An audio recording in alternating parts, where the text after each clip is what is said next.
All right, then. So now let's take business before we get into the world of entertainment. From business, we hear that the volume of premium motor spirit, popularly called petrol, that was consumed across the country in the first half of 2023 is 11.26 billion liters, and this was according to the federal government. It was, however, observed that after the removal of subsidy on petrol, following the pronouncement by President Bola Tinubu on May 29, 2023, PMS consumption reduced by an average of about 18.5 million liters daily. In June, data obtained on Sunday from the Nigerian Midstream and Downstream Petroleum Regulatory Authority in Abuja showed that between January 1 and May 28, 2023, which was the pre-deregulation period, the total amount of petrol consumed nationwide was about 9.9 billion liters. Now, the average consumption for the 148-day period was put at 66.9 million liters, indicating the country consumed an average of 66.9 million liters of petrol daily during the 5-month period when subsidy on petrol was still in place. But figures from the federal government agency indicated that between June 1 to June 28, 2023, which was described as the post-deregulation period, the total petrol consumption across the country was 1.36 billion liters, while the average daily consumption was put at 48.43 million liters. And that just means that Nigerians, a lot more Nigerians are unable to afford petrol. So some Nigerians are having to maybe going in carpools or leave their cars behind entirely and seek other means of transport. Now, I don't know if we have this data, but someone did say something that cobblers and shoemakers are making brisk business because shoes are beginning to wear out because people are doing a lot of trekking. All right, let's get on to another business story.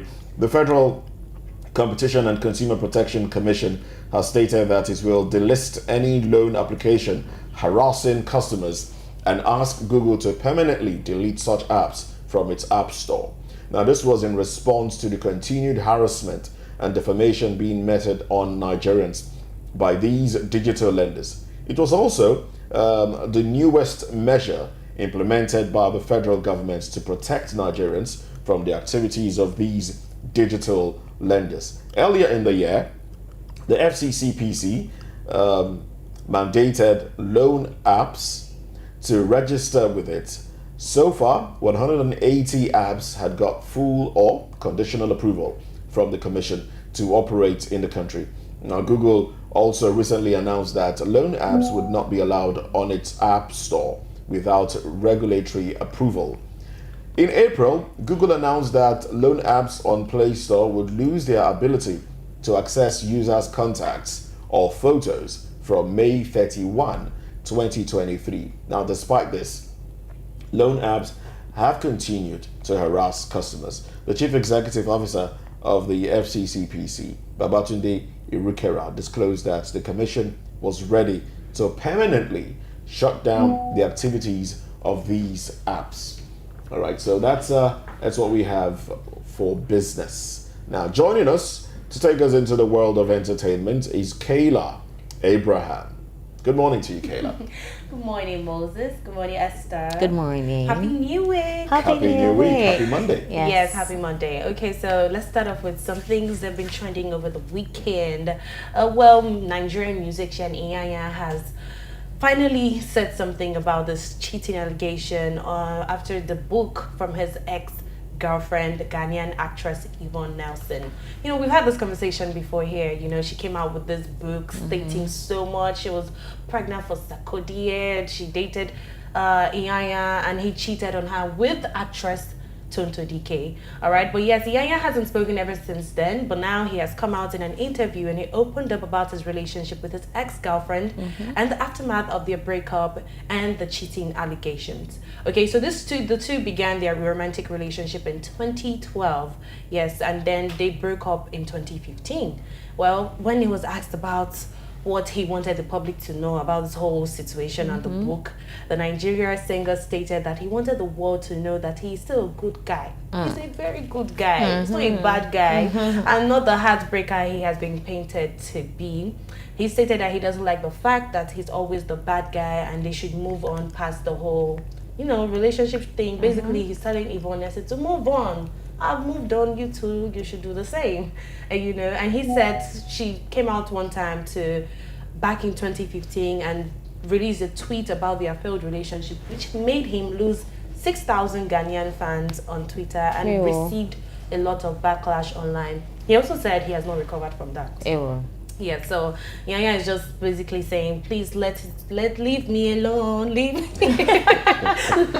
alone, I'm done. I don't want to do that, Yes, and when he was asked about his affair with Tonto Dike, he didn't want to speak on that.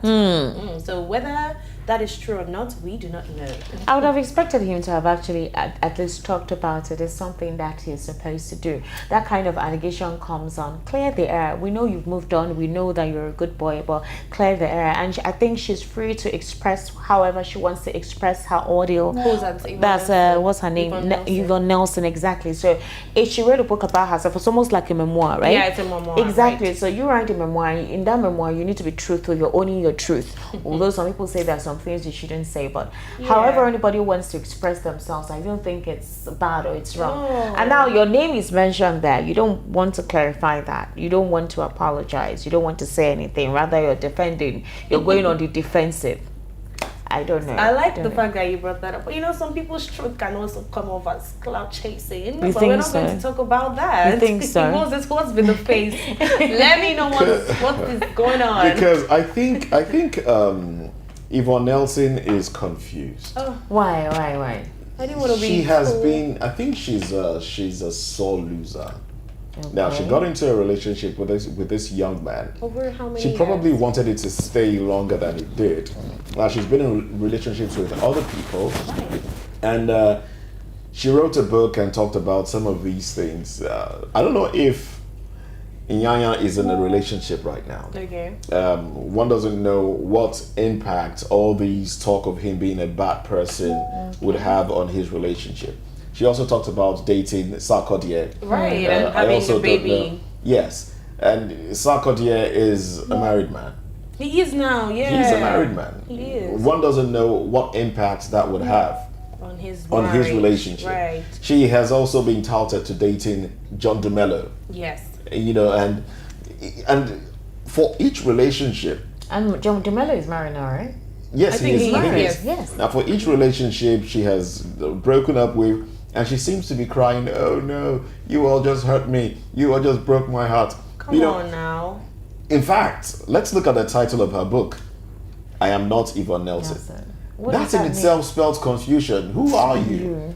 This is somebody who hated a man she thought was her father. Right. Only to discover on his dying bed that the man she has been castigating on social media as being a deadbeat dad was not even her father. It was a title imposed on him. Yes. And he didn't have a choice but to accept it. So she should go for psychological therapy. Yeah. Are you also saying that she writing a memoir is wrong? I mean, no, we didn't say that, right? But she should just get some healing. keep enjoying yourself. Let's take another story. Moving on, and still on speaking out and coming out and speaking on things. Well, we have the actor Yul Edochie. His first wife, May, she has broken her silence, unfortunately, on the passing of her son. Yes.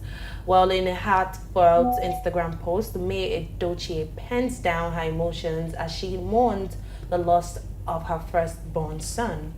So, she took a 4-month break from social media. Well, she's come back and she just basically thanked everybody on her Instagram. She thanked everyone for their support and their prayers and just trying times. She also took a moment to appreciate the brands she works with for their understanding, because I'm pretty sure she took a break from working with the brands and working with brands and everybody. So she just prayed for her followers, her fans and supporters, saying we only have God's blessings to offer in return, and we pray that affliction will never rise in our homes again. And that was it. So yes, she just said it is impossible to forget a child, so he will always remain the second of my 4 adorable children. And yeah, so the couple Yolo Duce and his first wife May lost their 16-year-old son Kambili in March 2023. I know it was reported that he slumped after playing soccer, and that was it. Soccer. Yes, and it was, I think, after suffering from seizures. Seizures, yes. He slumped, suffered from seizures, and then that died. was it. Yes. Well, finally she's come come out to and, speak up. Yeah, so it's good to hear from her. It's good to hear from We her. pray that she heals. Yes. Nobody truly heals completely from the loss of a child, especially one that you have invested in for this long. Yeah. But I think that's her first son. Yes, that's her first son. That's Second her child. first son. That's Second her child, first child, first son. yeah. First child is a girl. Is a girl, yes. And then the boy, and then I think, and then boy, and all of that. So yeah, so we wish her the very best. But if you look at this in comparison with the man who has been talking and acting, and it almost feels like, it's not true. Like it just feels like he's taking it too lightly. That's your first son. Some of his supporters have said that possibly that's his own way of coping, but with what we have seen, I don't know. Wow. That's all. So like that, all? please. Is that all? Yeah, that'll be all. All right, then. Thank you very much. Thank you very much, Kayla Abraham, for taking us into the world of entertainment with those few stories. Yeah. Well, this is how we'll end the show today. Of course. I'm Moses Humphrey, and don't forget to subscribe to us. Yeah. And I'm Esther Wachuku. Like Moses told you, subscribe, like, share, comment, be part of the conversation. We have a lot more right here on VOP TV, so stay tuned.